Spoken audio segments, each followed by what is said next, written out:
My name is Dr. Sean McFate, and I am a professor of war. Today we're going to ask this question: who should decide grand strategy? Who decides? If war is politics by other means, then who should be the decider when it comes to the great fate of a nation? The civilian or the military authority? Right? In other words, who gets to call the shots? So in the famous satire movie Dr. Strangelove, which came out in 1964, there's a humorous scene that takes place in the Pentagon. The setup for this movie is that the U.S. has a rogue general who launches a nuclear strike into the Soviet Union, and the American president is trying to stop that. And he brings in the Soviet ambassador into the Pentagon's war room to try to sort of communicate to the Soviet premier that this is not America officially launching a war, and to let's stop this before it gets out of hand. Let's watch now. You don't have any fresh fish? I'm afraid not, sir. Your eggs then, they are fresh? Oh, yes, sir. I will have poached eggs. And bring me some cigars, please. Havana cigars. And that will be all for you, sir? Yes. Then I'll see to it right away. Try one of these Jamaican cigars, Ambassador. They're pretty good. Thank you, no. I do not support the work of imperialist stooges. Oh, only commie stooges, huh? Mr. President, you gonna let that lousy commie punk vomit all over us like this? Mr. President? We haven't been able to reach Premier Kissoff in the Kremlin. They say they don't know where he is and he won't be back for another 2 hours. Try B86543 Moscow. Yes, sir. You would never have found him through his office, Mr. President. Our premier is a man of the people, but he is also a man, if you follow my meaning. What did you say? I said Premier Kissoff is a degenerate atheist. Mr. President, I formally request you to have this ignorant brute. I'm sorry, Mr. President, I think they're trying the number. You filthy bully, you filthy, you surly guy! I'll taste you get out of before, hey! You war mustering bully! Gentlemen, you can't fight in here. This is the war room. Gentlemen, you cannot fight in here. This is the war room. Here we are. The nations are about to go to war. Who should be in charge? The president, who's the civilian authority, the general, who's the expert at war, but certainly not the enemy. This is always a conundrum before, during, and after war, for both war and peace.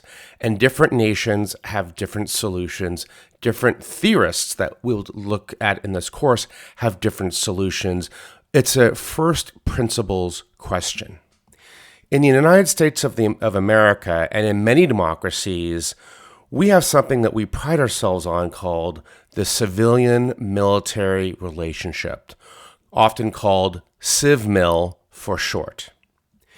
This talks about what is the mix of authorities between civilians and military experts in war and peace at the head of a nation in foreign policy. Now, just to be clear, in juntas, there is no civil-military relationship. It's just a military regime, some would say a military dictatorship. But in many countries, it is not pure military. It's a mixture of civilian and military authorities together. In the United States and many democracies, civilians have pride of place over authority, over military, that there's civilian control of the military. This is something that the United States foreign policy advocates worldwide, seeks to imbue in foreign programs abroad, and we teach it, as you know, in our war colleges. The most famous example of this is perhaps 1951, when President Truman fires General MacArthur, who is no ordinary general. We don't really have an equivalent general like him today. He is sort of seen in his day as the American Caesar, whose ambitions were presidential, and whose track record was equally meritorious of his ambitions. So when MacArthur gets fired by Truman in an ignominious way, it really signals to the United States and to the world that civilians do, in fact, control the military. And this idea of civilian control of the military goes back to the very founding of the United States of America, where the American founding fathers had great fears of military tyranny and dictatorship. In the Constitution, if you read it closely, in the first article, the Congress has the authority to raise an army. There's no army at the beginning of our country's birth. It was Congress could raise an army if it so deemed. So much distrust was there about military tyranny and dictatorship. Truman's answer, like, why did I fire him, is actually quite amusing and revealing. He says, I fired him because he wouldn't respect the authority of the president. I didn't fire him because he was a dumb son of a bitch, although he was, but that's not against the law for generals. If it was, half to 3/4 of them would be in jail. Or in the words of Abraham Lincoln, I can make more generals, but horses cost money. Now, the famous Truman-MacArthur incident spawned a bevy of literature around this idea of the civilian-military relationship in the United States of America. And probably the classic, the most famous analysis and treatise of this comes from Sam Huntington's 1950s, late 50s classic, The Soldier and the State. This book, which is quite thick, is now normalized in the Department of Defense and in the American warrior ethos. This is the book and the ideas in this book that have been reified into what we consider to be normal in the United States of America and what we encourage in allies. In this famous book, he describes this as the military mind, and see if you think it still holds true. He says the military mind is conservative, realistic, and pessimistic about human nature. Do you think that is true today? He also sees the civilian-military relationship as separate realms of expertise and authority, and that these separate realms should be respected, but merged together, where civilians maintain absolute authority. He says this is the best civ-mil relationship. The military, he says, has objective control of national instruments of war, the military, armed forces. The statesmen or politicians have subjective control. And the statesmen and politicians have, civilian, leadership of the military. Now, a better way to think about this, rather than going through this very dense book, which is mostly American history, which he proposes as evidence, think of it like this. Think of Huntington's thesis and think of how the U.S. military views its own civ-mil relationship like this. Look at this. We have a doctor and a patient. The patient is the politician. That's the president of the United States of America, elected by all Americans. The doctor is the general.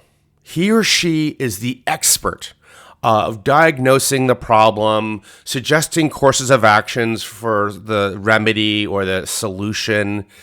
And in this way, the patient gets to make the ultimate decision about what course of action they're going to take on the learned and expert advice of the doctor. So here, the politician has subjective control. They are not expert, but they are the patient, and they are the decision maker. Whereas the general has objective control. The general is the professional advisor, like a medical doctor. So in the simplest terms, this is the American civ-mil relationship. Generals act as doctors, elected politicians act as the patient, and it's the patient's decision about what happens to their body and not the doctor's. This idea, of course, comes to the fact that we expect our generals not to have a coup d'etat and run the country. And this precedent was set early on with our very first president, General George Washington, who resigns his presidency after one term and lays down and becomes a farmer, much like the 5th century Roman senator and consul Cincinnatus. And to this day, the United States of America, there's a club in Washington, D.C., a social club called the Cincinnatus Society that is made up of the ancestors of the officer corps of the Revolution, because this was the ideal that Washington set in place, and the United States of America has never had a military coup d'etat, at least not at the time of this recording. Okay, now America prides itself on its civil-military relationship, and there's much to be proud of. However, sometimes I think Americans kind of embrace it without much critical thought. And I want to not focus on its many merits, which I think most people are aware of the merits. Let's look at its limitations. I think its limitations are much more instructive.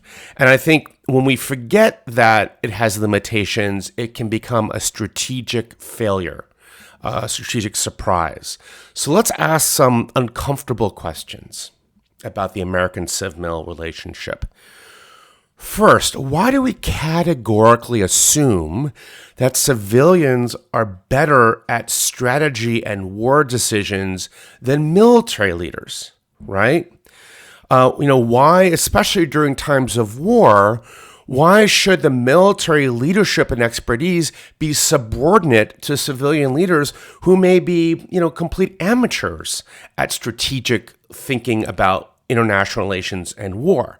I mean, think about how many presidential candidates were elected because of their domestic politics expertise and not their foreign politics expertise.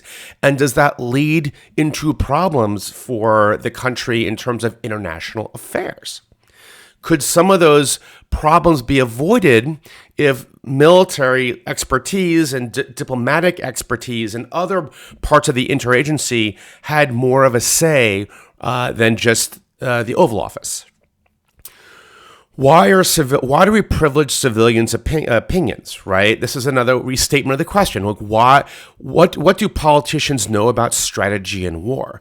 They are not automatically experts. Would you go to a heart surgeon who had no experience or expertise in heart surgery, right? So let me give you 4 examples of concerns. This is not just a straw man argument. I want to seed doubt in your mind because that's the genesis of critical thinking. I am not suggesting that the American civ-mil relationship is incompetent or doesn't work. I just want us to be savvier consumers of knowledge so we don't fall into the traps and pitfalls of assumption. So here are 4 examples of concern. Example 1. The U.S. decision to invade Iraq in 2003. So everybody knows this is very controversial because what prompted, 9/11, the attacks from 9/11 that attacked the United States of America emerged from Afghanistan, yet the U.S. went to war in Afghanistan and also Iraq, which had nothing to do with 9/11, right? And the decision to rush into war in Iraq, which is its own separate lecture, and the lead up to this, in say February and March of 2003, Congress was asking a lot of questions, despite all the saber rattling and flag waving of, USA, we'll kick your butt. Congress asked the Army Chief of Staff, which you can see here under testimony, General Eric Shinseki, the simple question: Army Chief of Staff, how many troops will be required for post-war Iraq? Now, General Shinseki, in case you do not know who he is, he was the Chief of Staff of the Army, the highest ranked U.S. Army officer in the Army at the time. He also was the flag officer with the most experience in counterinsurgency. He graduated from West Point in the 60s. He did at least 2 tours in Vietnam fighting insurgents and got his left foot blown away to some extent, had a limp for the rest of his life. And then in the 1990s, he he was the USARA commander in Europe. He was the 4-star in charge, or the 3-star in charge of all American forces. I think it's 4-star in charge of all American forces in Europe. And he was sort of the de facto commander of NATO in the Balkans at the time. And he was doing counterinsurgency in the Balkans when the Balkans was hot in the mid-1990s and late 1990s. So here's an officer with more experience in what post-war Iraq could look like because of his counterinsurgency experience. He answers Congress this question: how many troops will be needed after we take down the Iraq military? He says several 100,000 soldiers, right? Several 100,000 soldiers. Now, civilian leaders in the Pentagon hit the ceiling when they heard him say this on live TV in front of a Congress. Rumsfeld, who was the Secretary of Defense and a neocon, and neocons were the civilians pushing for this war in Iraq, even though the attacks from 9/11 came from a different continent. He said that, Rumsfeld promised the world that this would be a quick and easy war, not, less than 100,000 troops would be needed. And immediately he goes around the newspapers and the media and everywhere and basically slams his Army Chief of Staff, saying that the idea that it would take several 100,000 U.S. forces, I think, is far from the mark. And his other neocon subordinate, Paul Wolfowitz, many see him as the architect of the Iraq War, went around even more, sort of brutally and saying, Shinseki was wildly off mark, right? They fire Shinseki because civil-military relationship, and they disgrace him too. They snub him at his retirement ceremony. Here's an officer with 38 years in service. It's traditional for the Secretary of Defense and all the other top-notch leaders to attend the retirement ceremony of an Army Chief of Staff. They don't appear. It's a very clear snub. And then they pull out of retirement his replacement. They would take out a retired Army general to replace Erich Shinseki. And the message of the civilian leaders, Rumsfeld and Wolfowitz, to all the flag officers in the military is clear, right? It's our way or it's the highway. If you don't do what we tell you to do, we will disgrace and ruin your careers after decades of scrupulous service. Now, we all know how this story ends. We are still in Iraq, right? With 3,000 plus troops, still in Iraq, not winning, right?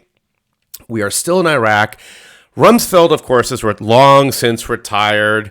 And as he said, at the time, that he assumed that the war in Iraq would last, quote, 5 days or 5 weeks or 5 months, but it certainly isn't going to last any longer than that, right?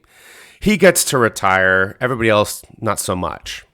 So this is an example of how civilians ignored the strategic advice of expertise, and it ends up badly for Iraq, for the region, for the United States. It sort of launches the insurgency within Iraq and Iran's ultimate sort of arguable control of Iraq. So what Iran could not achieve in the Iraq-Iran War of the 1980s, we sort of helped them achieve through the strategies of the first of Bush 43's administration.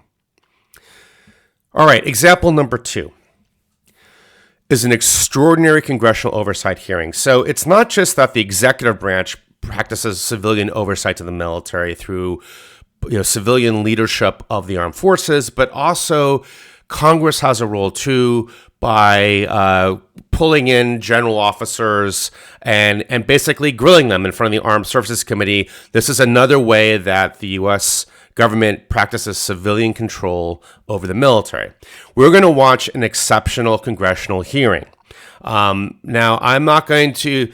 This is exceptional. It's you'll see why. Most hearings are professional and good, but this one gives you pause. It's with Congressman Hank Johnson from Georgia grilling a 4-star admiral in 2010 over the island of Guam. Guam is located in the Pacific. It's a big military base for the Navy and the Marines. And you listen to what Congressman Hank Johnson is asking this admiral about Guam. No, this is a island that at its widest level is 12 miles from shore to shore, and at its smallest level or smallest location, it's 7 miles between one shore and the other. Is that correct? I don't have the exact dimensions, but to your point, sir, I think Guam is a small island. Very small island, and about 24 miles, if I recall, long. So 24 miles long, about 7 miles wide at the least widest place on the island, and about 12 miles wide on the widest part of the island. And I don't know how many square miles that is. Do you happen to know? I don't have that figure with me, sir. I can certainly supply it to you if you'd like. Yeah, my fear is that the whole island will become so overly populated that it will tip over and capsize. So Congressman Hank Williams is worried that the island of Guam will tip over and capsize, an island capsizing. Obviously, most members of Congress are not like this. However, it does bring up the question of the mismatch of expertise and who should have oversight over whom in some of these cases. Example 3. This is not exactly civilian control. There's been a recent trend now to elect or to appoint retired 4-star generals to become the Secretary of Defense. First with General Mattis, who becomes Secretary Mattis during Trump's administration, and now Biden has nominated General Lloyd Austin to become the Secretary of Defense going forward. Now, the military, the idea of civilian control of the military doesn't mean that you take your uniform off on Friday and you come back Monday in a suit and now you're miraculously a civilian. These officers have 40 plus years in uniform, 40 plus years in the military, and the military is a very strong institution that, quote, institutionalizes you, right? I personally served 8 years in the military, and the military leaves its mark on you in ink and not in pencil. These officers have a lot of ink. So suggesting that this is somehow this is civilian control of the military, it's really civilian control in name only. Despite the quality of these men, Mattis and Austin are without doubt very capable men, very capable leaders. There's a strong argument for them to lead the Department of Defense, but it does violate the norm of civilian control of the military because you really have to pretend hard that these are civilian men. Lastly, it's not really so much an example as a point, is Huntington's Civ Mill thesis naive? Right? So let's look at this. This is not just Huntington, it's sort of the United States Department of Defense, our national ethos about the Civ Mill relationship. You have the Pentagon, the Joint Chiefs of Staff, which serve as the doctor, and you have the patient, which is the duly elected president of the United States of America, the commander-in-chief. This is how Huntington envisions this relationship. You know, the Joint Chiefs of Staff in the Oval Office giving courses of action, giving suggestions, ideas to the president in a frank and candid manner, like a doctor talking to a patient. But is that really all there is to our Civ Mill relationship? Don't others also have a vote? Congress gets a vote, right? I mean, we all saw the armed services committees, but all the members of Congress have their fingers in the pie of foreign policy, and why should they not? Why should they not? Also, you have foreign powers who are also influencing this relationship. You have not just their ambassadors, but they also hire lobbyists firms, right? They hire access groups like the Albright or the Cohen Group to help them get access to policymakers they couldn't otherwise get access to. And of course, we all know that there's, covert intelligence operations that sometimes seek to sway decision makers one way or the other. We have media, which we'll come back to in a little bit, but there's no doubt that media also has a vote in this relationship. Think tanks also have a vote. Think tanks in the United States of America, our country probably has the most think tanks of any country in the world. It's practically a Washington institution. Many view think tanks today as more like lobbyists, where big, Raytheon and Lockheed give lots of money to a think tank, and then mysteriously the think tank comes out the other end saying, we need more F-35 fighter jets, right? It's supposed to be money that's not connected to analysis, but the old joke in Washington is research agenda. You give us the agenda, and we will do the research. Not all think tanks and think tank personnel operate that way, but it seems to be a growing trend. And lastly, big business themselves. Big business who lobby Congress, big business who lobby the White House, who even lobby inside the Department of Defense. Business and profit motive have always been there before even Dwight Eisenhower's farewell address in 1960 or 61, telling America to beware of the military-industrial complex. Military-industrial complex is alive and well. Now I'm going to focus on one of these, big media. It's become much more of a question mark in recent years, the role of big media. And by big media, I don't mean just CNN versus Fox. I mean the whole constellation of online and cable and you name it, sources of information, misinformation, even disinformation, and how this sways not just people and their opinions, but actually our foreign policy itself, which really, gets in between the Civ-Mill relationship. There's a famous Canadian sociologist in the 1960s called Marsh McLuhan. He is famous for saying that the medium is the message. And what this means is that the medium itself, whether it be TV or Twitter or whatever, that is as important, if not more important than the content it carries. And we should focus our attention not just on the raw content, but the medium of it itself. Is it Gabber or Twitter or whatever? I mean, the medium itself impacts the message. One famous example of this is an idea that came out in the late 1990s at Harvard called the CNN effect from the Nieman Center in Harvard.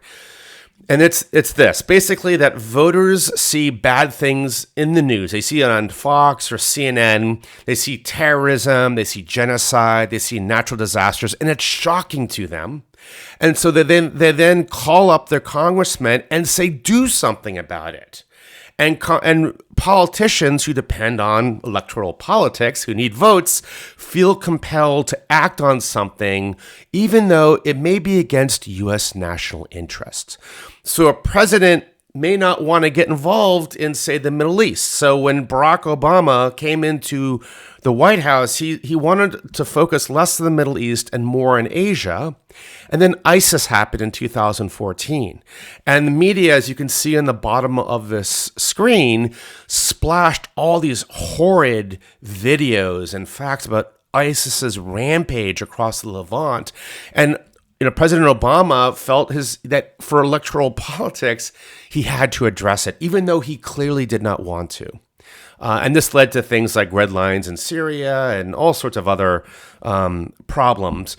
But the CNN effect is that people see bad stuff in the news, whether it's on your iPhone or it's on TV or whatever, and they demand that politicians do something. Now, news outlets profit off of this.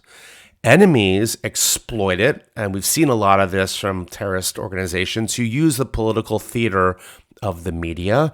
And democracies are vulnerable to it because they have elected leaders who, for good and bad reasons, depending on your point of view, have to answer the mail on these issues.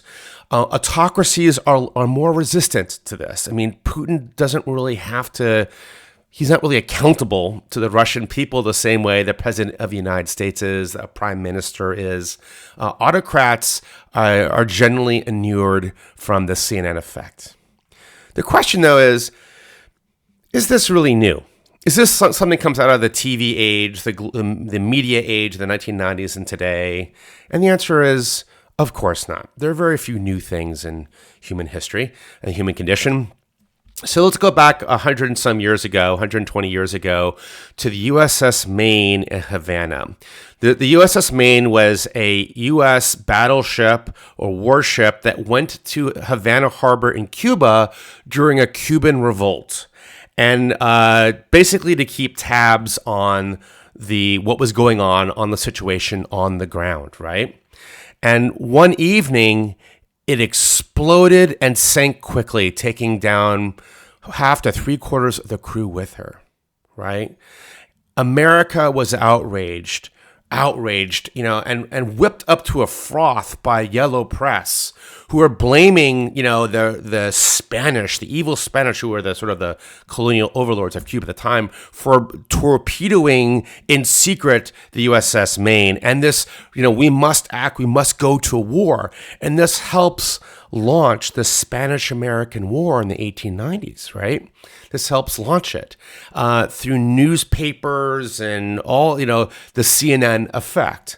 Now, later on, we have discovered, decades later, that we think that the explosion was internal. It was like one of the magazines blew up and it sank the ship.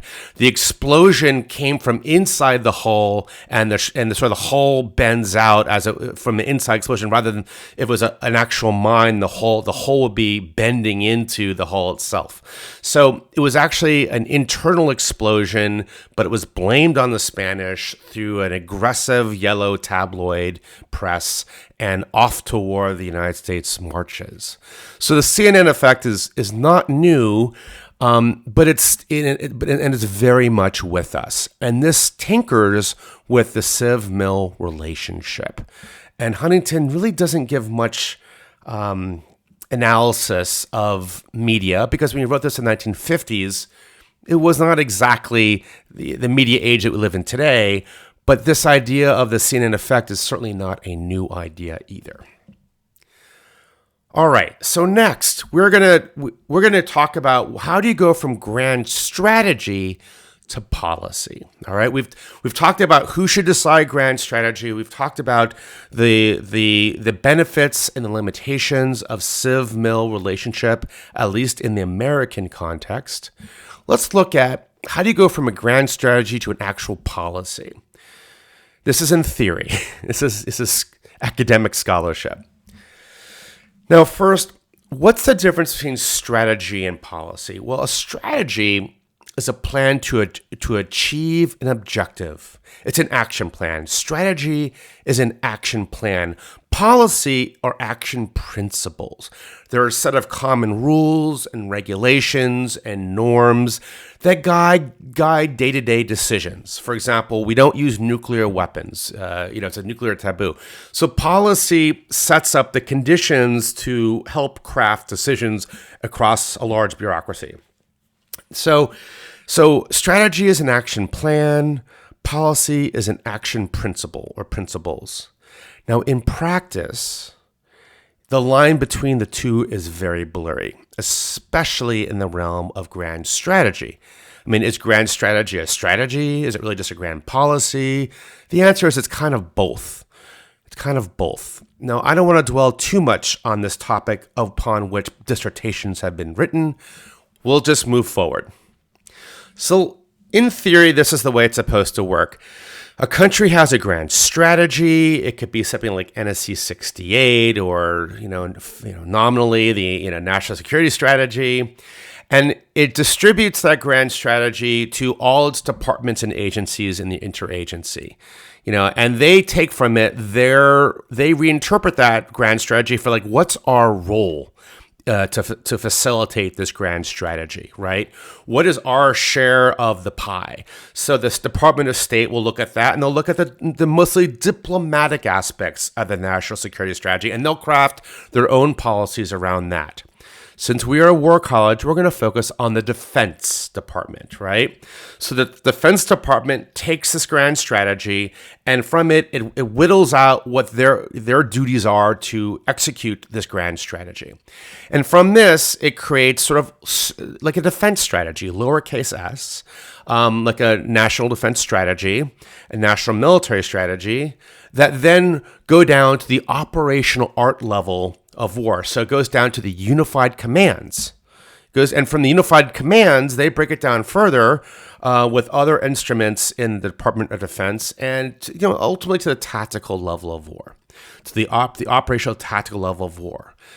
For example, we don't expect our soldiers to commit war crimes because the grand strategy says America doesn't commit war crimes. So that's an example of it filtering down to the tactical level of war. Now, what this looks like in real life is this. The blue box in the top left-hand corner is the national security strategy. It's supposed to be our grand strategy. Whether it is or not a real grand strategy, I leave that to you. It then goes down to the Secretary of Defense and his staff, the Office of the Secretary of Defense, and they create a national defense strategy out of that. And from there, it goes to the Joint Staff and the CGSC, and they create a national military strategy out of that. And then from that, it goes down to the Unified Commands, and they create the JOPSI. And this whole process can take up to 3 years of bureaucratic nugging in the Pentagon, done by action officers and the J staff across the pantheon of the U.S. Armed Forces. But this is what it looks like in theory. Now, one strategic failure alert is this: never confuse bureaucracy for strategy. There are some high-level political types in Washington, in places like Harvard, who rotate in and out as SecDefs or OSD policy, etc. And they think because they know the bureaucracy of the Pentagon, they are somehow good strategic thinkers. And you see this especially when it comes to the Quadrennial Defense Review, the QDR. The QDR is really not the strategic foresight forecasting tool it's meant to be per the 1986 Goldwater-Nichols Act. It's kind of devolved into a shopping list for Lockheed Martin and Raytheon and stuff like that. People who confuse their knowledge of the building, quote unquote, that they will say that often, well, I know the building, that's why you should make me the Undersecretary of Defense or whatever. You should not confuse knowledge of the bureaucracy, which is important, for strategic IQ. They should not be confused. Or in the words of Churchill, however beautiful the strategy, you should occasionally look at the results. One way to interpret this is that you can create the most magnificent bureaucratic product coming out of a national security strategy, but does it really achieve the results and the intentions of the strategy, or is it just some Frankenstein of the bureaucracy? Ask yourself that when you are in the bureaucracy. So who is supposed to manage all this, right? The national security strategy, going out to all the interagency. Well, obviously, we know the answer is POTUS, the President of the United States, but he's a pretty busy guy or a pretty busy woman, so they get some help, right? It's not just one person. It's really the job of the National Security Council, run by the National Security Advisor. And this was set up in 1947 in the Defense Act. What's very famous. It sets up a lot of things, including the CIA. It's had many iterations through legislation in the 1950s and 60s and beyond. It's evolved, right? However, this basic job has not changed. Its basic job is to act as a traffic cop between all the different agencies and the departments and the president. Right? So it's acting as a traffic cop. It's not in charge of programs. It's not in charge of budget. It's a traffic cop. Now, sometimes there's examples, such as the Iran-Contra scandal of 1986, where the NSC secretly, covertly runs programs, and they got burned for it. How burned they got is a different question. But sometimes the NSC oversteps its lane and tries to run programs. Others have suggested that the NSC should become somehow formalized, institutionalized. Currently, the NSC is really just it's every president has a different NSC. It serves every president chooses it. They choose their NSA, the National Security Advisor, who fills it out. Some are huge, like the Obama administration. Some are quite small, like George Bush 41 in 1980s. And many consider Scowcroft and Scowcroft's National Security Council to be the gold standard, being the best there ever was. Kissinger in the early 1970s and late 60s was the NSA, very controversial. He channeled all power through him. And it wasn't very collaborative. And those who want to make the NSA into another department, I think, miss the point of what the NSA is supposed to do. It's not supposed to be a department or another layer of bureaucracy. It's supposed to be a traffic cop that facilitates communication. Now, the NSC has one main purpose. Its purpose is this. It allows the U.S. to speak with one voice on a national security policy. Sometimes in rapid, as events unfold quickly, for example, during the Arab Spring, it lost track, and we had, ambassadors saying one thing, special envoys saying another thing, you have DC saying another thing. So sometimes it loses track of where what the policy is, or events are unfolding in such a rapid manner it can't keep up. But that's what the NSA is supposed to do. So let's look at that's the theory of all this in just a very abbreviated nutshell. Let's look at the actual practice. This is actually what grand strategy to policy kind of looks like. It's also what a good National Security Council should do.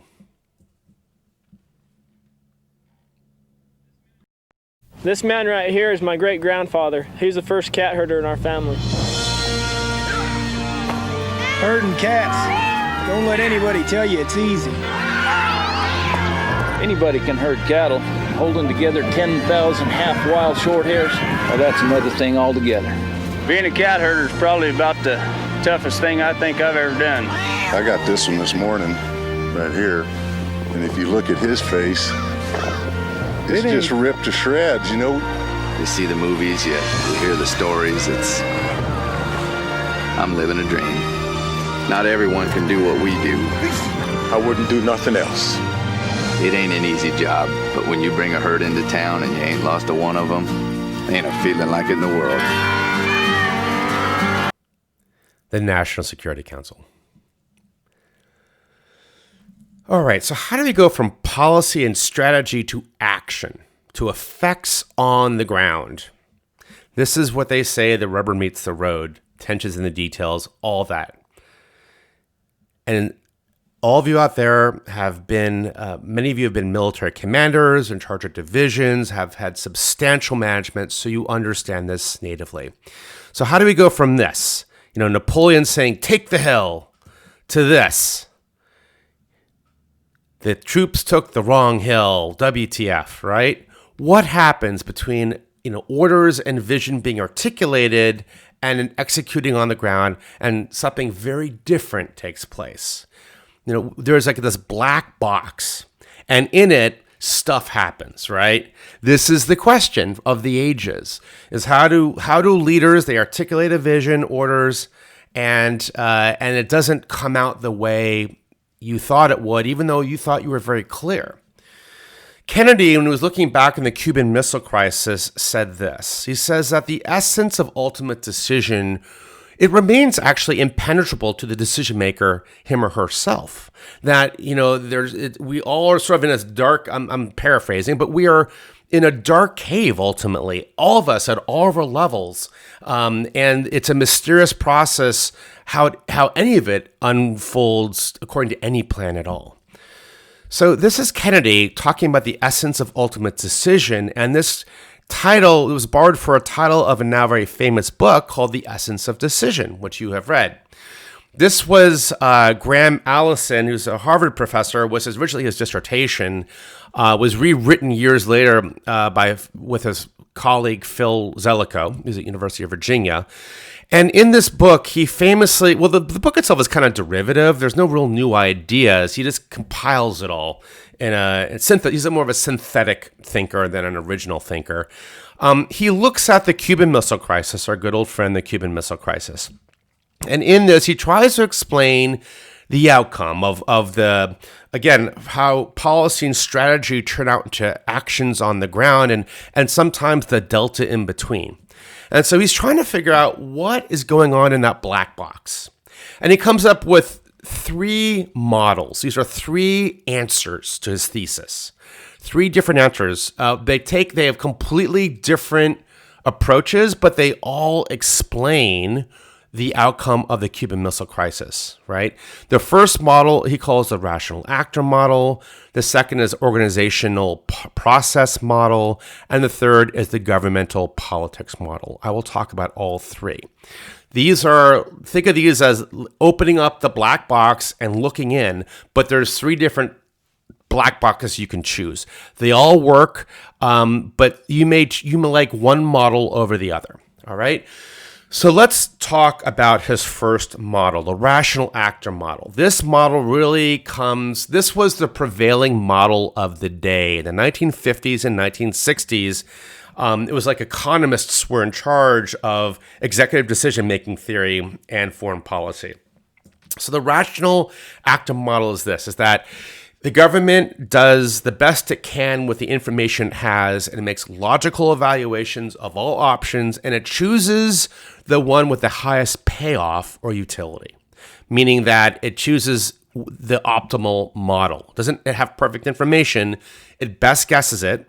And hence you have governments are, quote, utility maximizers.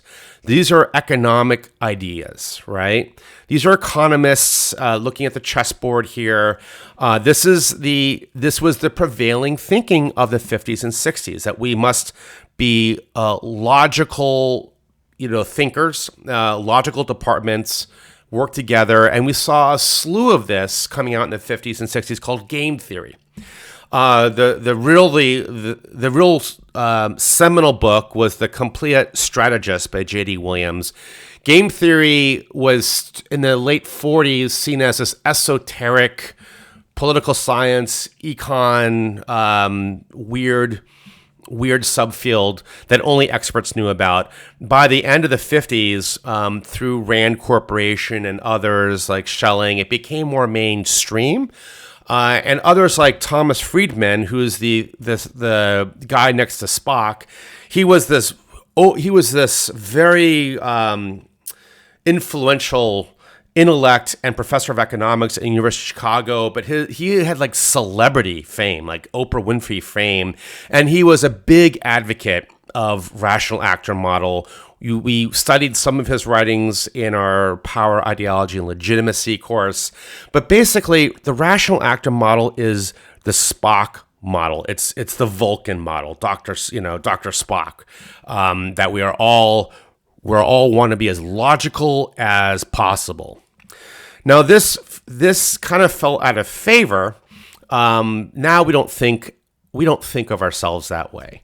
Governments are not rational machines. Humans and politics are involved too. We are not a bunch of Dr. Spocks. We are not a bunch of robots. Other things, and also emotion as well as bias, human bias take over. Sometimes there's lots of mirroring. what seems rational to us may not be rational to, say, North Korea, or vice versa. We tend to think what is rational as a universal standard when it's not. In some ways, it's a very much of a culturally derived answer. There's a lot of confirmation bias in rational too. Again, close to mirroring. Analysts tend to ignore facts that disprove their theories, and they tend to side with facts that prove their models, and they call that rational. There's cognitive limitations. This is a very fancy way of saying that people can be stupid, right? That people make dangerous assumptions based on faulty deductive reasoning. For example, think of, Dick Cheney saying in 2003 that the Iraqis will welcome the U.S. as liberators in 2003, which was clearly wrong. Now, others have argued, including Friedman himself, the economist, that this was a straw man argument, that basically Allison sets this up to take it down because Allison is trying to bump the status quo of the day. He's trying to bump the dominant logic or the paradigm of his day, and he doesn't fully explore the merits of the rational actor model. And Allison came under withering critique in the late 60s from Friedman and other titans in the university and academic industry against him. He still got tenure at Harvard, so he's okay. Nobody should be that sorry for him. But this is the rational actor model. Think of Spock from Star Trek. The second model is the organizational process model. This is basically bureaucracy, right? A government's actions result from a bureaucratic organization's interests and procedures. So they take the orders from the Oval Office, but then they look at what's best for the Department of Defense, what's best for the Department of State. We don't care what's best in terms of national security. We're going to favor those elements of the national security strategy that are best for our organization's interests and procedures, which may not align with the White House vision. It may not align with the White House vision. Sometimes this is called the deep state. There is such a thing as the deep state. There's actually a body of literature on the deep state that goes back to the 1990s in Turkey. How it's used by Steve Bannon and by Trump is not exactly the deep state. They use it as a conspiracy theory. An actual deep state is not a conspiracy theory. In fact, it's the opposite of a conspiracy theory.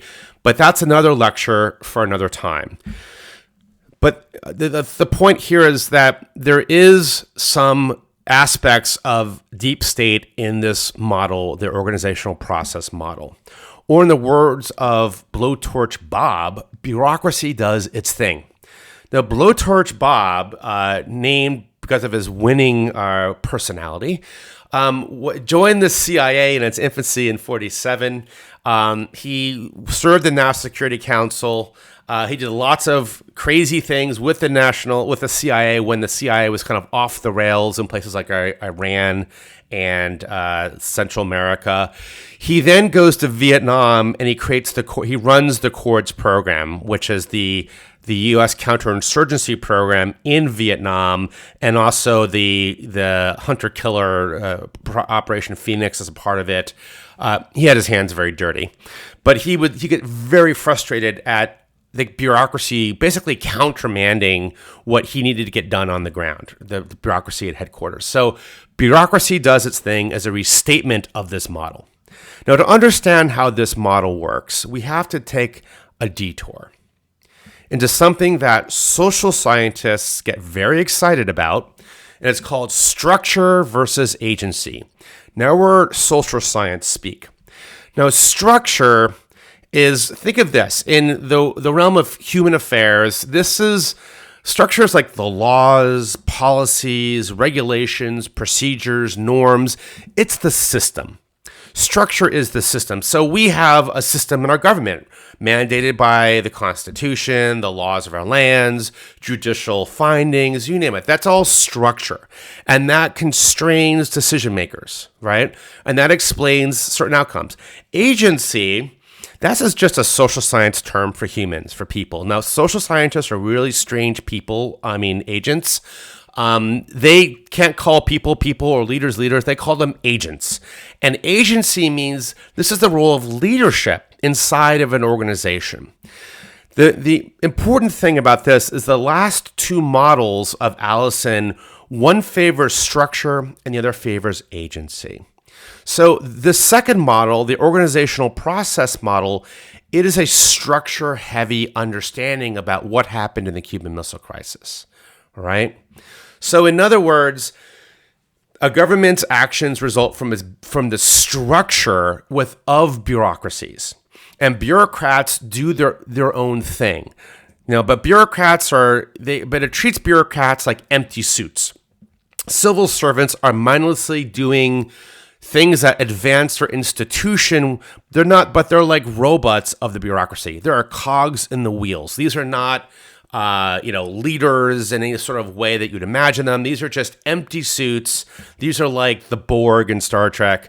And they fight turf wars. And we've seen this before. Bureaucracies, look at the Iraq War, the Afghanistan wars.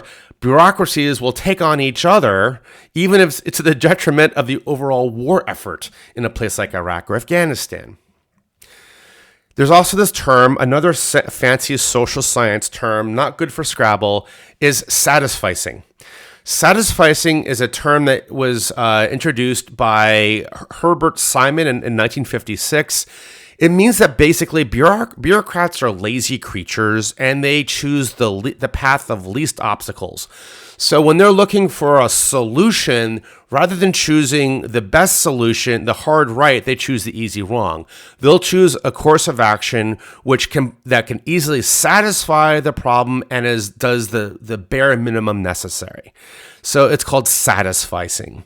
Bureaucracies are not imaginative. They are not risk takers. Risk takers do not get promoted. So what they do is they do the least hard option, the one that looks like a cut and paste job from before. Bureaucrats also prefer short-term solutions that limit their uncertainty and limit also to some extent their own career exposure.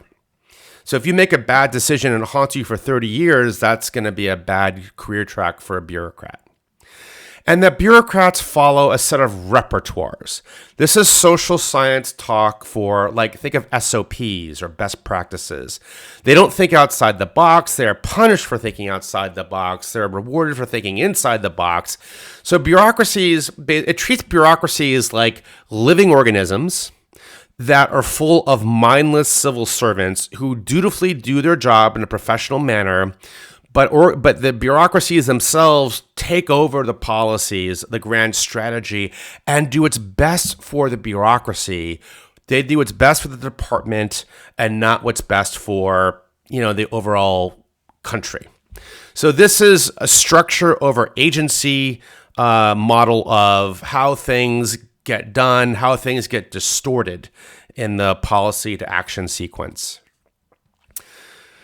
So another way to think about this is, Miles' law. Where you stand depends on where you sit. That's what a bureaucrat would tell you, saying look, we want F-35s because that's what we think the future of, foreign policy will be. Whereas a State Department diplomat would say, we don't need F-35s. We need something else, right? We need better relations with the countries that we might be attacking, using F-35s to attack, so we don't have to use F-35s. We need to invest in international organizations, things like that. A common lament of many, if not all presidents, is this. This is Richard Nixon, who was pretty savvy at using bureaucracies. He was pretty savvy at steering them. But he always complained that, you can't fire bureaucrats. Nobody's ever held to account, right? So this is the bureaucratic model. Bureaucracies take over. There are critiques of it. Krasner, these are all political scientists critiquing Allison, saying, look, the president has a lot more power than Allison suggests with this model. And there's no reason to expect that simple rules and procedures can yield simple outcomes. You can't just say that the Department of Defense is a monolithic whole that will always seek this or that outcome. It's also not a machine. There's actually bureaucratic bargaining inside of bureaucracies, between bureaucracies. It's not just a turf war. And that in some ways, this can produce a better outcome than, a national security strategy. This fills in the gaps. It also disregards the conflict between expertise and authority. And there, as many of you know, is that senior bureaucrats have to make decisions in areas that they're not expert in, so they have to bring experts in, subject matter experts, and that's an interesting tension. And the GS-15, which is a high-ranking bureaucrat in the U.S. bureaucracy, doesn't always go with what's best for his bureaucratic career or his bureaucracy. He or she might go with what the expert advises. And also that there are bounded rationality, that there are procedures and divisions of labor, departments, sub-departments within a bureaucracy that creates what we call bounded rationality that produces fully rational outcomes. So bounded rationality is another social science term that looks at how individuals in their sort of stovepipe can actually make fully rational decisions based on the information they have, how much time they have to make the decision, and how smart they are. Social scientists don't want to say people are stupid, but they'll say they have cognitive limitations. So this model, again, is structure. Now let's go from a structure-heavy model to an agency-heavy model. This is the third and last model of Allison's three models. It's called the governmental politics model. A way to think about this is mafias, right? That the government actions as a result of not of rational actors, not that bureaucracies are separate organisms that do their things, but that bureaucrats themselves inside of these puzzle palaces act like godfathers, act like mafias, act like, sort of former mayors of Chicago, or Tammany Hall in New York in the 19th century. That they engage in politicking within the bureaucracy and between the bureaucracy. For those who are fans of the 1980s BBC sitcom Yes Minister and Yes Prime Minister, this would be Sir Humphrey, who's the politicking and very shrewd bureaucrat in the British bureaucracy. So this is Allison saying that actors are not monolithic governments or wholes, that these governments are made up of smaller, allies and organizations and smaller offices and personalities that feed into a collective whole, of which nobody, including the president, really has a firm grasp and control over. And this is kind of the government politics model, right? So that individual ambitions eclipse national needs, that these leaders, these bureaucratic leaders, they may share a goal, but they may differ in how they achieve it because of different interests, backgrounds. I mean, think of like Capitol Hill in Congress. Imagine that type of politicking within bureaucracies. Does that happen? I'll leave that to you to decide. Leaders also create entourages. They create of followers. They create a patrimonial system of yes men, but they've got to feed that entourage, right? They can't just depend on them because they're they create mini-me's themselves who may stab them in the back in a very Machiavellian way. So they actually do have to create some consensus amongst underlings to reduce miscommunications, misunderstandings, sabotage, etc. So this is a very, and to maintain a power base, they may take actions that a government as the whole would disapprove. So things that are good for them and their entourage, but not necessarily good for their department or good for their nation. This is not a deep state. This would be a conspiracy. Again, we can talk more about that later, but do not confuse Bannon's ideas of deep states with these ideas. Now, what are the critiques of the governmental politics model? Well, there are many. The most common one is that this is really not rigorous theory. It's hard to prove and it's difficult to model. Like saying, okay, there's politics within bureaucracies. There are like mafia GS-15s out there. Fine. How are you going to model that? How can you use that to forecast what a country might do, what an adversary might do? It's really hard to know, oh, GS-15 so-and-so is the power behind the throne and this department.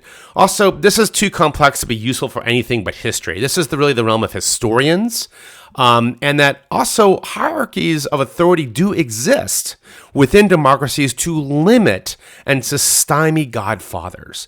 So there are sort of not checks and balances, there are containers and constraints around these godfathers. So let's not overemphasize their power. Now, those are some of the critiques. So I've tried to lay out as quickly and as clearly as I can these three models and how to think about them, as well as offer you some of the shared critiques of each model. Now, I want you to think about this question. I want you to use this framework to explain, policy at the grand strategic level and actions on the ground, to fill in that black box. Here are the three models: the rational actor model, organizational model, the governmental model. Politics model. Choose one and explain this question. Why do all U.S. presidents since 9/11 remain in Afghanistan despite strongly campaigning against it or nation building? Right? I mean, in 1999, George W. Bush ran on a platform that he is the anti-nation builder. He will never build nations like that disastrous President Clinton in the Balkans. We'll never do that. And then what does he do? He does nation building on steroids, not in one country, but in two, Iraq and Afghanistan. In 8 years, he never winds that down. Then Obama runs in 2007 on the very strong, we need to pull out of Iraq and Afghanistan. We need to do nation building at home. And then what does he do in 2010 and 11? He pluses up the nation building in Afghanistan with the surge in Afghanistan, right? I mean, beyond anything that the Bush years wanted to do. And then Trump comes along in 2015 and says, no more overseas anything. We're going to pull our troops in from Afghanistan. And then what does he do? In August of 2017, he, rather than pulling out of Afghanistan, he announces to the world he's raising troop levels in Afghanistan. And he's been raising them ever since, steadily, on the march, ever since. And his only explanation in August of 2017 was this: things look different when you're in the Oval Office. Full stop. He doesn't explain anything else, like what things look different and why he's chosen to reverse this very big campaign promise. So what is going on here? Why do Bush, Obama, and Trump all say they're going to get out of Afghanistan and end up doubling down and increasing our numbers there? Can you explain that using one of these three models? So in conclusion, when we talk about who should decide grand strategy, as you know, it's complex, it's herding cats. We've talked about the SIVMA relationship in the United States of America, and we've talked about its limitations. We've talked about the process in theory and in practice going from policy to strategy. We've talked also about going from policy and strategy to effects on the ground, explaining how things happen on the ground despite whatever clear guidance was given at the top. And we looked at those three models. There are more models to be had in a vast literature on that topic. In fact, there's a vast literature on all three of these topics. I'll leave you with these brain teasers to think about for next time. How are political ideas and military operations combined in policy? Who is inherently better at strategy, do you think? Militaries, civilians, neither, both? What is the role of internal negotiation in strategic decision-making? And can good strategists be made? Can you institutionalize it somehow in a curriculum or department? And are countries with superlative strategists? Who are those countries? And are they more lucky or smart? Are autocracies better at war than democracies owing to regime structure and how they can make executive decisions? And what are the limitations of that? And the U.S. prides itself on its civ-mil relationship. Do you think it's warranted? And lastly, can you institutionalize strategic thinking? I'll leave you with those questions. If you have other questions, you can always email me. Here's my personal email address. You can also check out more ad hoc lectures I've given on YouTube. I do believe I have a YouTube channel now, not intentional. Otherwise, I look forward to talking to you and have a great day. Thank you very much. Dr. McFate.